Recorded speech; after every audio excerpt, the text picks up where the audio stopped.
सभी को नमस्कार। आज हम माइक्रो टीचिंग या सूक्ष्म शिक्षण के विषय में चर्चा करेंगे।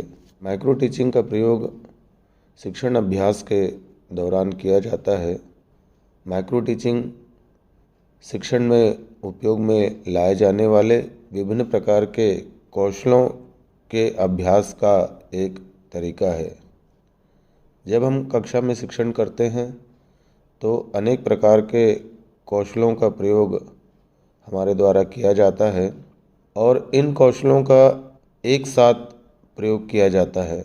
लेकिन माइक्रो टीचिंग में हम इन विभिन्न कौशलों को एक साथ प्रयोग में नहीं लाते हैं, बल्कि अलग अलग करके इन कौशलों का अभ्यास करते हैं।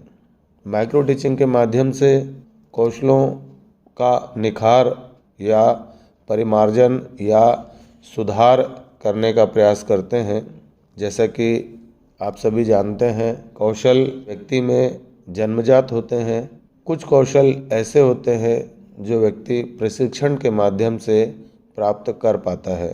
माइक्रो टीचिंग के माध्यम से भी हम शिक्षण में उपयोग में लाए जाने वाले कौशलों को प्रशिक्षण के माध्यम से प्राप्त करने का, सुधार करने का प्रयास करते हैं। अब हम सूक्ष्म शिक्षण की कुछ परिभाषाओं को देखते हैं, जिसमें एलन एंड ईव के अनुसार सूक्ष्म शिक्षण नियंत्रित अभ्यास की एक विधि है जो विशिष्ट शिक्षण व्यवहार पर ध्यान केंद्रित करने को आसान बनाती है और नियंत्रित परिस्थितियों में शिक्षण अभ्यास को संभव बनाती है। इसी प्रकार बुश कहते हैं, सूक्ष्म शिक्षण एक ऐसी अध्यापक शिक्षा तकनीकी है जो छात्राध्यापक को स्पष्ट शैक्षिक उद्देश्यों की पूर्ति सुनिश्चित पाठ योजनाओं के माध्यम से 5 या 10 मिनट में छोटे समूह के माध्यम से पूर्ण करता है तथा परिणामों को वीडियो टेप में देखकर ज्ञात कर सकता है। अब हम सूक्ष्म शिक्षण की कुछ विशेषताओं पर चर्चा करते हैं। सबसे पहली विशेषता है काल्पनिक कक्षा। सूक्ष्म शिक्षण के अंतर्गत हम जिन शिक्षण कौशलों का अभ्यास करना चाह रहे हैं उसके लिए एक काल्पनिक कक्षा का निर्माण किया जाता है। इस काल्पनिक कक्षा में छात्राध्यापक या प्यूपिल टीचर दोहरी भूमिका में होते हैं। एक ओर तो वह शिक्षक के रूप में कौशलों का अभ्यास करते हैं, दूसरी ओर छात्राध्यापक कक्षा में विद्यार्थी के रूप में बैठे रहते हैं जो आगे चलकर शिक्षक को फीडबैक प्रदान करते हैं। दूसरी विशेषता शिक्षण कौशलों का अभ्यास। सूक्ष्म शिक्षण में अनेक प्रकार के शिक्षण कौशल जो कक्षा में प्रयोग में लाए जाते हैं उन कौशलों का अभ्यास किया जाता है। सीमित अवधि। सूक्ष्म शिक्षण में हमें 40 मिनट का पूरा समय नहीं लेना होता है, बल्कि अलग अलग कौशलों के लिए कम समय जो कि 5 से 10 मिनट तक का हो सकता है, इस सीमित अवधि में हमें अलग अलग शिक्षण कौशलों का अभ्यास करना होता है। प्रशिक्षार्थियों की सीमित संख्या। सूक्ष्म शिक्षण के दौरान कक्षा में जो प्रशिक्षार्थी विद्यार्थी के रूप में बैठे होते हैं उनकी संख्या भी सीमित होती है। 8 से 10 बच्चों के समूह में यदि सूक्ष्म शिक्षण का अभ्यास किया जाए तो वह ज़्यादा प्रभावी होगा। प्रतिपुष्टि अथवा फीडबैक की व्यवस्था। सूक्ष्म शिक्षण में प्रतिपुष्टि अथवा फीडबैक एक महत्वपूर्ण सोपान होता है। यानी छात्राध्यापक शिक्षक के रूप में जब शिक्षण कौशलों का अभ्यास करते हैं तो बाकी छात्राध्यापक छात्र के रूप में कक्षा में बैठते हैं और उस माइक्रो टीचिंग या उस कौशलों का अभ्यास पूर्ण होने के बाद वो सारे छात्राध्यापक उस शिक्षक को फीडबैक देते हैं कि कहाँ पर क्या कमियां थी और क्या अच्छाइयाँ थी, जिससे आगे चलकर उस शिक्षक को अपने कौशलों में सुधार करने में सहायता प्राप्त होती है। तकनीकी उपकरणों का प्रयोग। फीडबैक के लिए हम तकनीकी उपकरणों का भी प्रयोग माइक्रो टीचिंग के अंतर्गत कर सकते हैं। तकनीकी उपकरणों के अंतर्गत tape recorder, video camera, CCTV, mobile इत्यादि का प्रयोग भी कर सकते हैं। इन तकनीकी उपकरणों से फीडबैक प्राप्त करना ज़्यादा आसान होता है और इस तरह के फीडबैक ज़्यादा ऑथेंटिक भी होते हैं।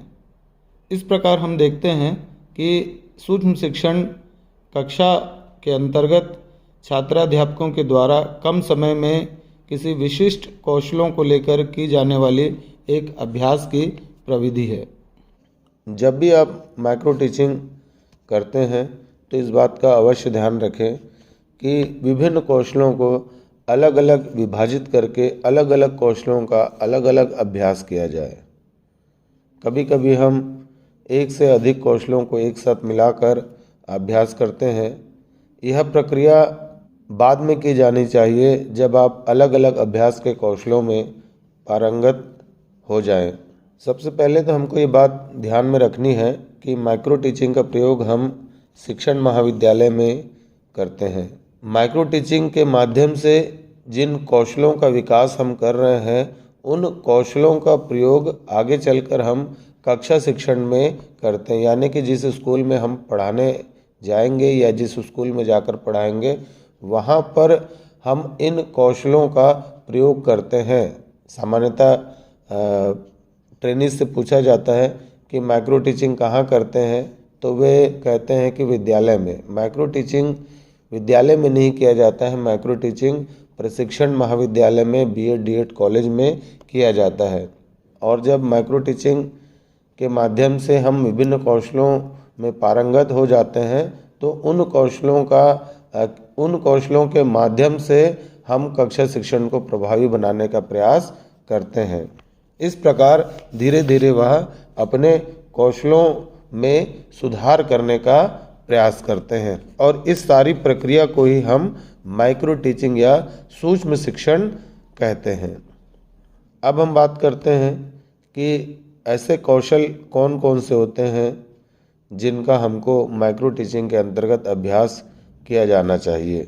कक्षा शिक्षण में प्रयोग में लाए जाने वाले कौशल तो बहुत सारे होते हैं। उन सभी कौशलों का अभ्यास माइक्रो टीचिंग में किया जाना संभव भी नहीं है। हम कक्षा में प्रयोग में लाए जाने वाले महत्वपूर्ण कौशलों का अभ्यास माइक्रो टीचिंग के अंतर्गत करते हैं।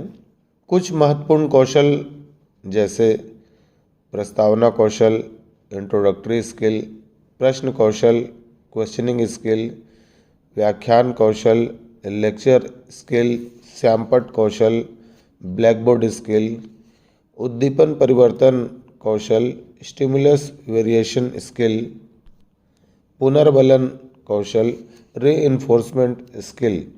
कहीं कहीं पर 5 कौशलों का अभ्यास कराया जाता है और कहीं कहीं पर 6 कौशलों का अभ्यास या 6 से ज़्यादा कौशलों का भी अभ्यास कराया जाता है। तो यह महत्वपूर्ण नहीं है कि आपके शिक्षण महाविद्यालय में कितने कौशलों का अभ्यास कराया जा रहा है।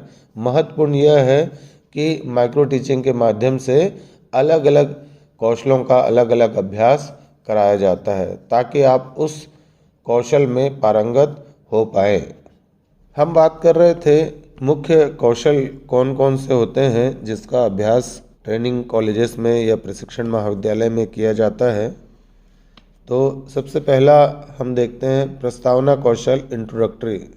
जब शिक्षक कक्षा में पढ़ाने जाते हैं तो सबसे पहला उनका जो कार्य होता है वह प्रस्तावना का होता है। प्रस्तावना के माध्यम से पाठ को आगे बढ़ाया जाता है। प्रस्तावना का जो मुख्य उद्देश्य होता है वह बच्चों के पूर्व ज्ञान को शिक्षक द्वारा पढ़ाए जाने वाले नवीन ज्ञान से जोड़ना। और प्रस्तावना में हम 4 से 5 प्रकार के प्रश्नों का प्रयोग करते हैं और इन प्रश्नों के माध्यम से हम टॉपिक पर पहुंचने का प्रयास करते हैं। आपने लेसन प्लान वगैरह पढ़ा होगा। लेसन प्लान में आपको विस्तार से बताया गया है कि प्रस्तावना क्या होती है और प्रस्तावना किस प्रकार से कक्षा में करनी चाहिए। माइक्रो टीचिंग के अंतर्गत प्रस्तावना कौशल का अलग से अभ्यास किया जाता है। दूसरा कौशल प्रश्न कौशल। कक्षा शिक्षण में प्रश्न की महत्वपूर्ण भूमिका होती है।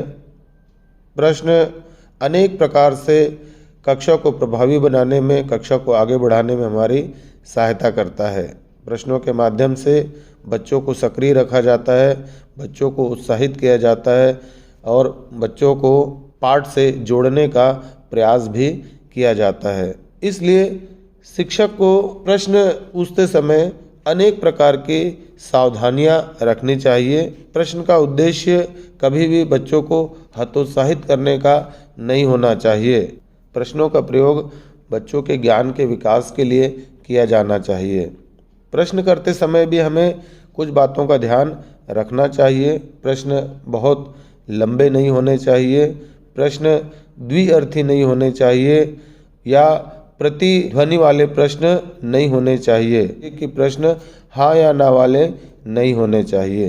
इसके बाद हम देखते हैं व्याख्यान कौशल। व्याख्यान कक्षा शिक्षण की रीढ़ होती है। व्याख्यान के माध्यम से हम कक्षा को रोचक आकर्षक बना सकते हैं। सामान्यतः व्याख्यान एक उबाऊ प्रक्रिया होती है और व्याख्यान शिक्षक केंद्रित होता है, जिसमें शिक्षक महत्वपूर्ण भूमिका निभाते हैं और छात्र निष्क्रिय श्रोता के रूप में सुनते हैं। फिर भी हम देखते हैं कि कक्षा शिक्षण के दौरान अधिक से अधिक व्याख्यान का प्रयोग किया जाता है।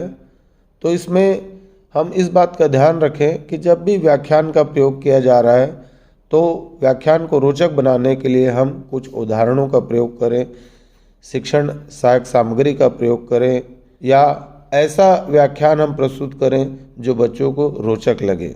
इसके लिए कहानी इत्यादि का भी प्रयोग किया जा सकता है। व्याख्यान करते समय मुख्यतः हमें धारा प्रवाह, आरोह अवरोह, बलाघात, स्वराघात इत्यादि का प्रयोग किया जाना चाहिए। व्याख्यान नीरस या मोनोटोनस नहीं होना चाहिए, एक ही लय में व्याख्यान नहीं होना चाहिए। इसके बाद हम श्यामपट्ट कौशल की बात करते हैं। श्यामपट्ट कौशल भी कक्षा शिक्षण में महत्वपूर्ण भूमिका निभाता है और छोटी कक्षाओं में हम देखते हैं कि श्यामपट्ट कौशल बहुत ही महत्वपूर्ण होता है। जब आप ट्रेनिंग कॉलेजेस में जाते हैं तो पहली बार आप चौक पकड़ते हैं और जब आप लिखना शुरू करते हैं तो किसी की लिखावट जो है ऊपर की ओर जाती है और किसी की लिखावट नीचे की ओर जाते हैं। अक्षरों का आकार भी आप देखते हैं, कुछ बड़े बन जाते हैं, कुछ छोटे बन जाते हैं। लेकिन धीरे धीरे जब हम श्यामपट्ट कौशल का अभ्यास करते हैं तो हमारे लेखन में सुधार आने लगता है। श्यामपट्ट कौशल का अभ्यास निरंतरता में किया जाना चाहिए। जब भी आप श्यामपट्ट पे कार्य करते हैं तो इस बात का आपको ध्यान रखना है कि श्यामपट्ट को 2 भागों में बांटा जाए और प्रकरण श्यामपट्ट के सबसे ऊपर के भाग में लिखा जाए। श्यामपट्ट में दाहिनी ओर से आप लिखें और श्यामपट्ट के जब नीचे तक लिख लेते हैं तब श्यामपट्ट के बाईं ओर आप जाएं। मात्राओं इत्यादि का हमको विशेष ध्यान रखना है, क्योंकि श्यामपट्ट में जो लिखा जाता है वही बच्चे अपने कॉपी में उतारते हैं और बच्चे उसी को सही भी मान लेते हैं। तो श्यामपट्ट का प्रयोग करते समय हमको विशेष सावधानी बरतने की आवश्यकता होती है। इसके लिए हमें ट्रेनिंग कॉलेजेस में अभ्यास करना है। अगला हम देखते हैं उद्दीपन परिवर्तन कौशल, स्टिमुलस वेरिएशन। उद्दीपन जो शब्द है उद्दीप्त से बना हुआ है। उद्दीप्त यानी कि जगाना, स्टिमुलस स्टिमुलेट करना, जगाना। हम बच्चों को जगाने के लिए हम जो उद्दीपन देते हैं या जो स्टिमुलस देते हैं उसमें हमको समय समय पर परिवर्तन करना होता है। तो यहाँ पर बच्चों को जगाने से तात्पर्य यह है कि बच्चों का ध्यान पाठ की ओर आकर्षित करने से है। बच्चों का ध्यान पाठ की ओर आकर्षित तभी होगा जब आप नित्य नए तरीकों का प्रयोग करेंगे। इसके लिए आप अलग अलग तरीकों का प्रयोग कर सकते हो, जिसमें टीचिंग एड भी शामिल है। प्रश्नों का प्रयोग किया जा सकता है। ऊंची आवाज़ में बोलकर बच्चों का ध्यान अपनी ओर आकर्षित करते हैं। ब्लैक बोर्ड में कुछ ऐसी चीज़ें लिखकर या बड़ा लिखकर या छोटा लिखकर आप बच्चों का ध्यान आकर्षित कर सकते हैं। बच्चों का नाम लिया जा सकता है, नाम लेकर उन्हें पाठ की ओर जोड़ा जा सकता है। कुछ उदाहरण देकर बच्चों को पाठ की ओर जोड़ा जा सकता है। कुछ छोटे प्रसंग इत्यादि सुनाकर बच्चों को पाठ से जोड़ा जा सकता है। तो इस प्रकार से आप देखते हैं कि जो भी ये जितनी चीज़ें मैंने अभी आपके सामने रखी, ये उद्दीपन के रूप में उनके सामने आता है, कि स्टिमुलस के रूप में उनके सामने आता है। तो ये जो स्टिमुलस है, इसमें आपको समय समय पर परिवर्तन करते रहना चाहिए। लंबे समय तक आप एक ही स्टिमुलस बच्चों को देंगे, यानी एक ही तरीका यदि बच्चों के सामने रखेंगे, तो धीरे धीरे करके पाठ में उनकी अरुचि बढ़ने लगेगी। तो इसके लिए स्टिमुलस में परिवर्तन करना चाहिए, और इसका भी अभ्यास आपको माइक्रो टीचिंग के दौरान करना आवश्यक है। अगला कौशल है पुनर्बलन कौशल, रीइंफोर्समेंट स्किल। पुनर्बलन कौशल का प्रयोग हम बच्चों के ज्ञान को स्थायी करने के लिए करते हैं। कक्षा में शिक्षक के द्वारा बहुत सारी बातें बताई जाती है, बहुत सारा ज्ञान दिया जाता है, लेकिन उनमें से कुछ ही ज्ञान बच्चों के मस्तिष्क में स्थायी हो पाता है। तो शिक्षक को ये प्रयास करना चाहिए कि जो भी बातें या जो भी ज्ञान बच्चों को दिया जा रहा है, वो बच्चों के मस्तिष्क में स्थायी हो सके, और इसके लिए पुनर्बलन का प्रयोग करना चाहिए। माइक्रो टीचिंग के अंतर्गत भी छात्राध्यापक को, पीपल टीचर को या ट्रेनीज को पुनर्बलन कौशल का अभ्यास कराया जाता है। किस पुनर्बलन के लिए एक तो सामान्य जो तरीका है, हम बच्चों को शाबाशी दें, किसी प्रकार का मोटिवेशन दें। कक्षा में यदि वह प्रश्नों का जवाब देता है तो उनकी तारीफ की जाए। एक तो सामान्य तरीका यही होता है। अभी आपने माइक्रो टीचिंग को विस्तार से समझा। उम्मीद है आप सभी को माइक्रो टीचिंग के विषय में पर्याप्त जानकारी मिल गई होगी। आप सभी का बहुत बहुत धन्यवाद।